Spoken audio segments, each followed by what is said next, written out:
ये जो जंगलों की खामोशी होती है, कुछ ऐसी ही खामोशी हमारे भीतर भी होती है। अपनी उसी खामोशी से कनेक्ट करने के लिए हम लोग या फिर साधु संत एकांत में या फिर घने जंगलों में जाते हैं, ताकि वो उस खामोशी को आधार बनाकर अपने भीतरी खामोशी तक पहुंच पाएँ या फिर भीतरी मौन तक पहुंच पाएँ।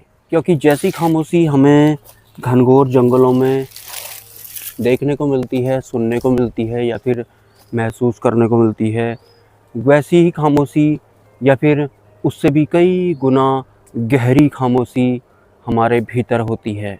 और मैं पहले जब जंगलों में जाकर के वीडियोज़ बनाया करता था, तो वहाँ मैं उस फिजिकल जो बाहर वाली जो खामोशी होती है, उसके लिए नहीं जाया करता था। मैं अपने भीतरी खामोशी से कनेक्ट करने के लिए उस बाहरी या फिर इस सांसारिक खामोशी के बीच में जाया करता था, जो कि जंगलों में हुआ करती थी। आप में से जो भी लोग पुराने होंगे हमारे चैनल पे, तो उनको पता होगा कि मैं पहले अकेले ही पहाड़ों के घनघोर जंगलों में जाकर के वीडियोज़ बनाया करता था। मेन फ़ोकस या फिर मोटिव मेरा यही रहता था कि मैं अपनी जो भीतरी खामोशी होती है, भीतरी मौन जो होता है हमारा, वहाँ पहुँच जाऊँ। और जब मैं वहाँ पहुँच जाता था, उसके बाद जा कर के ही मेरे कुछ वीडियोज़ ठीक-ठाक निकलते थे, क्योंकि वो वीडियोज़ मौन से निकलते थे और उनमें मेरे गुरुओं का भी हाथ हुआ करता था और ब्रह्मांडीय ऊर्जा का भी हाथ हुआ करता था। उनकी भी कृपा हुआ करती थी, कॉस्मिक एनर्जी भी उसमें शामिल है। सिंपली बुद्धि से समझ में आने वाला मौन या फिर बुद्धि वाली जो खामोशी होती है, कि जहाँ शहरों का ट्रैफ़िक की आवाज़ ना हो या फिर जहाँ पर हमारा मन का ट्रैफ़िक होता है या फिर जो ब्रेन के विचारों का ट्रैफ़िक होता है, वो कम हो जाए जहाँ पर, तो उसके लिए क्या करते हैं हम, किसी अच्छे से पार्क में बैठ जाते हैं या फिर किसी जंगल में आ जाते हैं, नदी किनारे आ जाते हैं, समुद्र किनारे आ जाते हैं।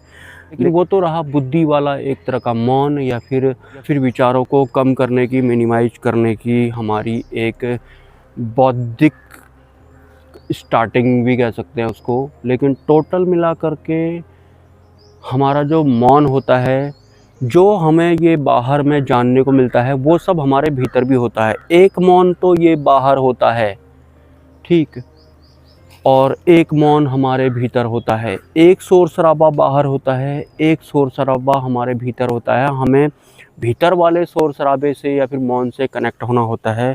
मतलब आत्मा के तल से जो मौन हमें मिलेगा, हमें उस पर कनेक्ट होना होता है और वहीं से जागृति की शुरुआत होती है। तो जो भी हम करते हैं जंगलों में जाकर के, या साधु संत लोग जो जाते थे जंगलों में, वो इसीलिए जाते थे ताकि उस मौन सन्नाटे के आधार पर वो अपने भीतर के मौन या फिर सन्नाटे तक पहुंच जाएं और उनकी आगे को गति हो जाए। कुछ कामयाब हो जाते थे, कुछ नहीं होते थे। जो बौद्धिक बल पर सन्नाटे को या फिर खामोशी को या फिर मौन को समझने की कोशिश करते थे, वो तो अटक जाते थे संसार में ही, भले ही वो जंगलों में रहें या फिर भले ही वो पब्लिक प्लेस में रहें। उनको तो प्रॉफिट होने वाला नहीं है, क्योंकि जो आध्यात्मिक उन्नति में हमें जो भी प्राप्तियां होती हैं या फिर जो भी हम कर रहे होते हैं, वो आत्मा के तल पर समझा हुआ होना चाहिए, तभी वो बोध में कन्वर्ट होता है और वो वास्तविक भी होगा। मौन, मैंने आपको जैसा बताया कि एक मौन तो ये जो हमारे चारों तरफ से बड़ा सन्नाटा, खामोशी जैसा दिखाई पड़ता है, लेकिन इसको आधार बनाकर हमको अपने भीतरी सन्नाटे तक पहुंचना है या फिर भीतरी मौन तक पहुंचना होता है। और आपको पता है कि जो मौन की भाषा होती है, वो परमात्मा की भाषा होती है। मतलब शब्द होते नहीं हैं परमात्मा की भाषा में।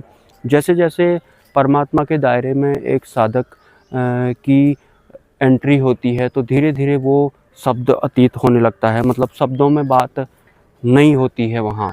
जब शब्दों में तो तब तक बात होती है जब तक कि ब्रेन एक्टिवेट होता है, और ब्रेन को सिर्फ शब्दों की भाषा समझ में आती है।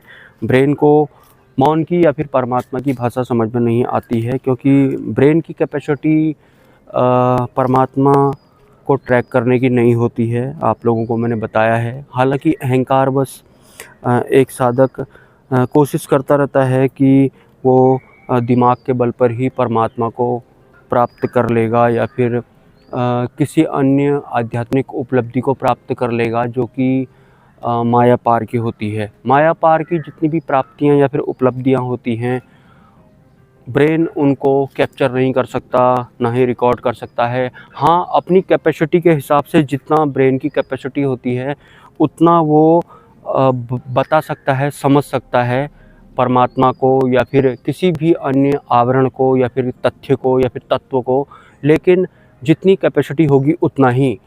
तो ब्रेन की कैपेसिटी बिल्कुल भी परमात्मा को प्राप्त करने की नहीं है, लेकिन ब्रेन की जितनी कैपेसिटी है उस कैपेसिटी में ही वो साधक घूमता रहेगा। अगर वो ब्रेन के पार नहीं जाएगा तो उसे समझ होनी चाहिए कि मन, बुद्धि, चित्त, अहंकार की कैपेसिटी परमात्मा तक नहीं होती है। हालांकि इन सबको भी परमात्मा ने ही बनाया होता है, ये सब भी परमात्मा की वजह से ही अपना अपना अस्तित्व रखते हैं, उसमें माया भी शामिल है। लेकिन इनको आत्मा के तल पर समझने के बाद ही हम इनसे पार जाएंगे, तो ही हमारी वास्तविक वे में प्रगति होगी। वास्तविक वे मतलब परमात्मा के वे में हमारी प्रगति होगी। और हमारे शरीर की जो इंद्रियां होती हैं, आपको पता ही है, 5 या 6, और इन 6 इंद्रियों के बल पर हमने पूरे इस ब्रह्मांड को या फिर आज तक के पूरे अध्यात्म को या फिर अपने सांसारिक जीवन को संजोया होता है, इकट्ठा किया होता है। वही हमको सच भी लग रहा होता है, लेकिन वास्तव में इंद्रियां तो अनंत होती हैं। मतलब सिर्फ 6 सेंस नहीं होती हैं, 5 या 6 और भी अनंत इंद्रियां होती हैं, अनंत सेंस होती हैं। वो भी धीरे धीरे एक्टिवेट होने लगती हैं। लेकिन साधक होना चाहिए ऑनेस्ट, अपने आप से झूठ ना बोलने वाला। वो साधक होना चाहिए जो अहंकार को एक्सेप्ट करे अपने, और अहंकार के पार वो निकल जाते हैं साधक। करीबन 1000 साधक होंगे तो 1000 में से 10 तो निकल ही जाते हैं अहंकार के भी पार।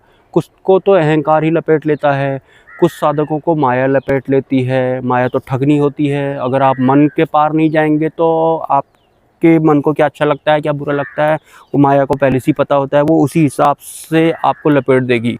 मतलब आपको कुछ करने की ज़रूरत भी नहीं पड़ेगी, और आपको बैठे बैठे माया आपके ही मन को या बुद्धि को आधार बनाकर आपको ही ठग देगी, और आपको लगेगा कि मैं बिल्कुल सही जगह में चल रहा हूँ आध्यात्मिक यात्रा में, और मेरे को तो परमात्मा भी मिलेगा ही। और माया वाले सुखों में अगर आप लालची होंगे, माया वाले सुखों के, इंद्रियों वाले सुखों के, तो भी माया आपको ठग देगी। तो अगर आप वास्तविक वे में प्रगति चाहते हैं तो आपको सुखों को ज़्यादा तवज्जो नहीं देनी है, ना ही दुखों को आपको ज़्यादा तवज्जो देनी है। सुखों और दुखों के पार वाली जो अवस्था होती है वही मोक्ष कहलाता है। ना वहाँ सुख होता है माया वाली इंद्रियों वाला, ना वहाँ दुख होता है।